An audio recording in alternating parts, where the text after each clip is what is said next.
Developing today, Prince William doubles down as his troubled younger brother blames him for his poor crowds on his UK visit.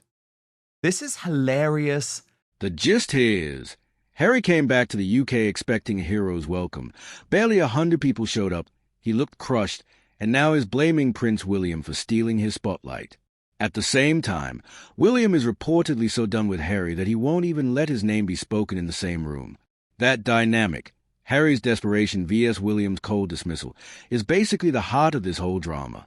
And extraordinary reporting from Shooter Scoop, who writes that Harry was disappointed by the tiny crowd in Nottingham, but that he is blaming William for dampening his return. And I think this adds to the delusion that we have increasingly seen from Prince Harry in recent days, because Rob Shooter writes, Prince Harry expected to be greeted like a hero.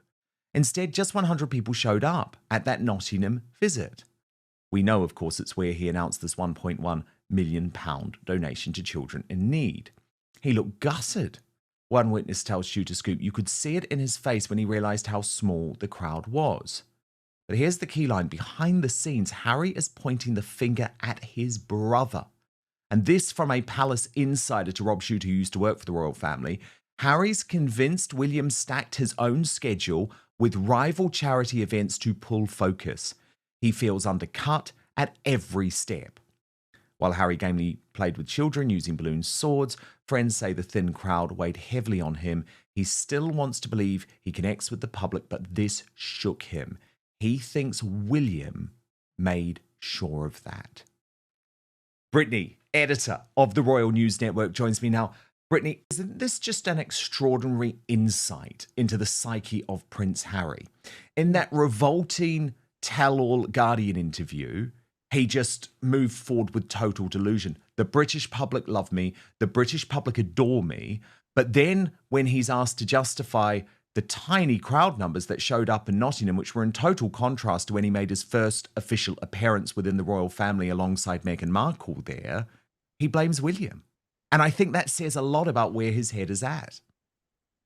It really does, Dan, because when it comes to Harry, he just needs to accept the reality that he's not a working royal anymore. He made that choice. We didn't make it for him, he did. And so it's just going to be the case that William, Catherine, and especially once the Wales's kids get older, will attract far more crowds than Harry. And some people might have not have known Harry was going there, but I'm just going to guess that most people just didn't care. Like, there just wasn't that much interest. Sure, there was a lot of press there. I mean, if I was press, like I went to get some pictures of him at the courthouse a couple of months ago. And I mean, people get their stuff because they want the royal drama, but Harry is not the draw that he used to be. And some people just wanted to see a famous person. Like, that's sort of what a lot of people want to do as well. So this idea that there was going to be this huge crowd for him is just plain delusion at this point. Yeah, indeed. Then, of course, we get into William's psyche, Brittany, which is actually very, very different. And of course, we had this reporting earlier in the week from Charlotte Scobie, as I call her now. She's the editor at large for the Mail on Sunday, but she has been leading the charge within the British mainstream media and especially within the Mail group of newspapers to rehabilitate Prince Harry. But what was interesting is she also had a take about how William feels about this.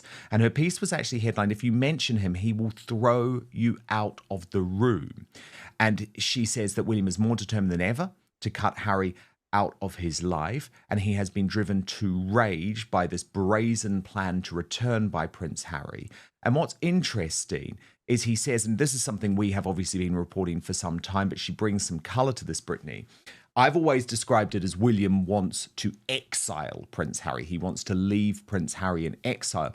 Whereas she describes this as William and some members of the royal family deciding to make Harry like a non-person, which is something that, for example, the late Queen Mother did when it came to the former king, the Duke of Windsor, following his exile. But I'm going to get your reaction. Let's just listen to how Charlotte Scobie, Griffith, summed this up on GB News. So here's what went down. Harry rocked up in Nottingham thinking this was going to be a triumphant homecoming. He made a big announcement. over £1 million in donations to children's charities, and he clearly thought this would pull in the crowds. Instead, a measly 100 people. 100. For a man who once drew thousands with Meghan on their first post-engagement walkabout, that's a brutal fall from grace. Well, long story short, I was told this week by somebody who would know that William is back at the point where he would throw somebody out of the room if they brought up the name Harry in his presence. And the background to this is that William, of course, when this all kicked off 5-6 years ago, was incensed and full of rage. And at one point, actually, he was very sad and he was grieving for his brother. But then he got to the point for quite a long time now where he was indifferent and he considered Harry what the royal family call a non-person, which was a classic phrase coined by the Queen Mother, which means somebody who just doesn't get mentioned in front of working members of the royal family. They're so beneath contempt that they are just exiled from the conversation, a non-person. Wow. And William was comfortable in this zone, but what's happened now is, of course, Harry's back in the country. Harry's seeing his father. Aides are having to have discussions with William about their events clashing, which has happened all of this week. And, of course, you know, William is furious. He's in no mood to repair relations with his brother at all. And, yeah, he would throw somebody out of the room if they mentioned his name. I mean, Brittany, quite a lot for you to pick up on there, but it isn't a surprise to me at all, as I have been very clear on in my reporting. William believes that Harry should be treated as a royal exile. He should never return. And so, yeah, I guess that does mean he is a non-person. And of course, we have seen all of these witches in the media say, oh, William is the one who's so horrible. But sometimes, Brittany, there are consequences to actions. And Harry was very clear that he would lose William if he crossed those red lines. And of course he did. But what do you make of this new reporting about how William is actually feeling about all of this? Well, I mean, to me, it makes a lot of sense, Dan, because at this point, Harry is no longer part of the monarchy. He no longer has really or should have dynastic implications. And so for William, the focus is on his family, his future role, and the monarchy itself. And Harry is just sort of an annoyance. And it's something where it's best if you don't talk about him, because then it brings up feelings. It's frustrating, I'm sure, in many different ways. But again, this goes to the effect of why certain boundaries need to be put in place, certain hard lines need to be set in place for Harry, because William is just going to keep doing what he's doing because he's actually a working royal. So Harry can do whatever the tour things and the charity events he wants. It doesn't really matter because William's doing the actual work of the monarchy and Harry's basically on a glorified press tour. And so because of that, William is not worried in the slightest in many ways. He doesn't even really probably care in some ways about the press attention as much as Harry does, or obsesses about it quite as much. But the challenge always is, and this is why I say the titles must be stripped and probably places in the line of succession. Harry is inserting himself into places that he should not be, particularly, when it comes to meeting with Zelensky and those sorts of things. And so it's best for the monarchy if they make the really hard lines clear. And I'm sure that's what William really wants, but he needs his father to move on that. And Charles just simply doesn't seem like he wants to, although he should have more evidence now that, given the Guardian article, that that's the direction they need to go in. But the thing is, Brittany, Harry is, again, I'm going to use that word, so delusional, because he, even at this point, believes that he can make demands. And what I find so shocking about this is that he has realized that all of his actions, and let's be honest, the actions of his wife over the past 6 years, or even longer, to be honest, have really cemented a feeling that the British public have about him, and it's not a positive feeling. It's clearly a deeply negative one. But he still thinks that he can be saved, and that it's his papa who has the responsibility to somehow turn around a public mood, a strong public feeling, which has made him one of the least popular members of the royal family. I think it can't happen. I think even if there is some type of acknowledgement from Charles publicly, it's not going to change how the British public feel, because actually the British public have far more loyalty to the memory of Queen Elizabeth II and Prince Philip than they even do the current reigning monarch. But this is how Charlotte Griffiths, who, again, just a quick reminder, she has acted as Harry's propagandist now for nearly a year, gets information fed directly to her by his friends in the UK. This is how she explains what Harry wants from the king. This is where the story flips. Harry might still think Charles holds the key to his rehabilitation, but in reality, William does. The king is in his 70s, battling health problems, and unlikely to rock the boat too much. William is the future, and William's position is crystal clear. Harry is a non-person. A lot. They do disagree a lot. So I think Charles may well encourage William, but I don't think it's going to happen. But I do know something that Harry wants is some kind of public acknowledgement, on his shopping list of dream scenarios coming back to this country and spending more time here. I think it would be nice, or he would like Charles to in some way acknowledge him or kind of forgive him in public to encourage the rest of the public to do the same.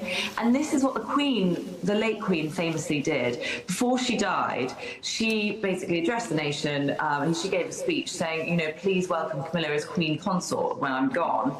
And that kind of paved the way for what we now do, which is called Camilla the Queen, full stop. And the atmosphere then was Camilla was still completely hated, the nation wasn't behind her at all. But when you have somebody that you really respect, sort of permitting you to like somebody like the Queen did with Camilla and like Charles could do with Harry, that could move him on several steps in his very slow burning quest to re-ingratiate himself with the country. But I mean, unless William turns around and sanctions him, and permits the country to get behind him when he's king, it's not going to last very long. I mean, I just think, Brittany, it's not going to work even if it happened. No, and I think actually the relationship that Harry needs probably the most forgiveness from in some ways is a relationship with his brother, and William just is not going to give him that. And think about it this way as well. If Harry had had a huge success in Hollywood, if him and Meghan Markle were raking in the millions, they had numerous hit shows or movies or podcasts or what have you, would Harry really need or want to do this sort of attempting to get the popularity back tour? No, he probably wouldn't. He's doing this because he failed. And if Harry had done things correctly, they could have still left the royal family. They could have still set up some of what they've done in Hollywood. But if they had not compromised their relationship with the royal family by sharing secrets and sharing private conversations and making salacious and unfounded accusations against members of the royal family, they might be more successful right now, but they decide to go about it the worst way possible. And as a result, they have this terrible public reputation. And an apology from Charles or an apology from William or whatever is not Harry's problem, because he's the one who needs to apologize, not just to his father and his brother, but argue to the British people as well. And Harry just can't simply seem to do that. Roya Nika in the Sunday Times, and again, just so people know, she gets fed her information directly from both William and Harry's camp. Her take on this was very much along the lines of Prince William can't forgive Harry, but she did add that a brief reunion with King Charles is superficially good for the firm, but the true test is whether the two brothers can ever reconcile. Again, I just argue that is not going to happen. And she wrote in the Sunday Times, when the king announced his cancer diagnosis in February last year, Harry flew to London from California for a 30-minute meeting with his father.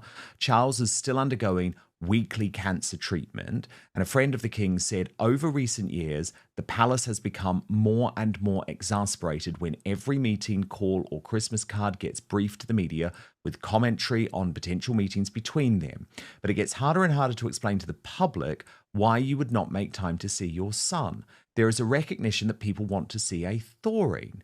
Now, Brittany, can I just interrupt before we go on with that? Where is this coming from?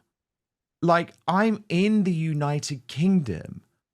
What friend of the king sees this? There is literally, I can promise you, Brittany, and remember, I'm very in touch with public opinion in the United Kingdom and always have been because of my roles at, major populist newspapers and now running this channel. And there are demands on the king in other areas. I would argue that the biggest demand on the king is about trying to actually assert what he really feels about Christianity as the Church of England, and his sort of desire at the moment to increasingly push the religion of Islam. But let's leave that to one side, Brittany, because what I can tell you there definitely is some type of big public demand for Harry to reconcile with the king. So I don't know who's briefing the king of this. Until and unless William softens, Harry's hopes of a royal comeback are fantasy. Charles could stand on the balcony tomorrow and tell Britain to love Harry again, and it wouldn't stick, because the future king isn't buying it. And without William's blessing, the monarchy won't touch Harry with a 10-foot pole. Harry's Nottingham flop wasn't just about a small crowd. It was a symbol of his dwindling relevance in Britain. He expected a hero's welcome, got a polite shrug, and instead of facing the truth, he blamed William. William, meanwhile, has no interest in giving Harry an opening. He has drawn the line, called him a non-person, and made it clear he doesn't want reconciliation. For William, it's about protecting the monarchy from someone who's shown time and again that he can't be trusted. And unless Harry changes course, stops talking, apologizes, rebuilds trust, he's going to stay on the outside looking in. The irony? The more he talks about wanting back in, the further out he pushes himself.